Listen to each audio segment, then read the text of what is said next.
আসসালামু আলাইকুম প্রিয় ভিউয়ার্স, আমরা আজকে রান্না করছি বৃষ্টির দিন খিচুড়ি। এখানে আমরা দিয়েছি মুগ ডাল ভাজা, আতপ চাল, আর সাথে আছে আমার গাজর কুচি। এখানে দিয়েছি ক্যান মাশরুম আর দুটো টমেটো আস্তই দিয়েছি, এটা আস্তে আস্তে গলে যাবে। হলুদ, মরিচ, কাঁচা মরিচ, গরম মশলা সব কিছু একসাথে আমরা এখন ভালোভাবে ভেজে নিচ্ছি। আর আমরা এখানে দিব লবণ দিয়েছি, পিঙ্ক সল্ট, সরিষার তেলে আমরা এটাকে ভেজে নিব।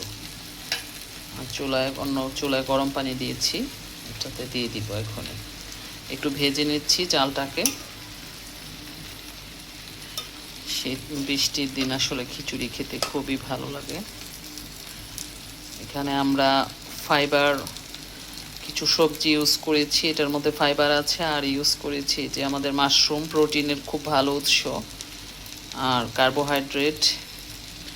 তারপর ডালটাও একটা প্রোটিন, অর্থাৎ কার্বোহাইড্রেট, প্রোটিন এবং ফাইবারের সমন্বয়ে খিচুড়িটা তৈরি করছি, যাতে এটা একটা পূর্ণাঙ্গ মিল হয়ে যায়। এখানে ইচ্ছে করলে আপনারা আরও প্রোটিন খেতে পারেন, ডিম ভাজা, ডিম ভুনা, অথবা গরু, মুরগি যে কোনো মাংসের সাথে ওটা খেতে পারেন। আমরা আজকে এটার সাথে হাঁসের ডিম পরিবেশন করব। আমরা এখন এটার মধ্যে গরম পানি দিব।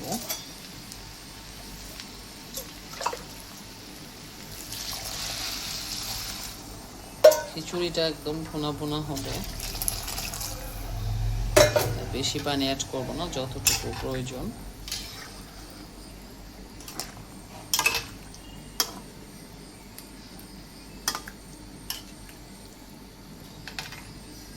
যে মাশরুমগুলো, এগুলো সিদ্ধ হয়ে অনেকটা একদম সিদ্ধ হয়ে যাবে।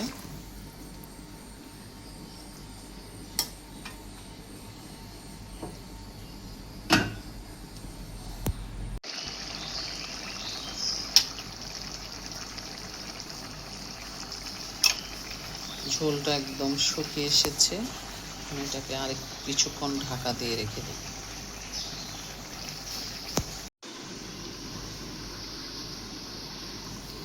চুলার আঁচটা আমরা একটু কমিয়ে দেবো এখন। খিচুড়িটা আমার রান্না হয়ে গেছে, এখন এটার উপর দিয়ে আমরা 1 চামচ ঘি, আলটিমেট অর্গানিক থেকে কেনা, এটা ছড়িয়ে দিব। খুবই ভালো মানের ঘি, এটা একদম সুন্দরভাবে খিচুড়িটা হয়ে গেছে।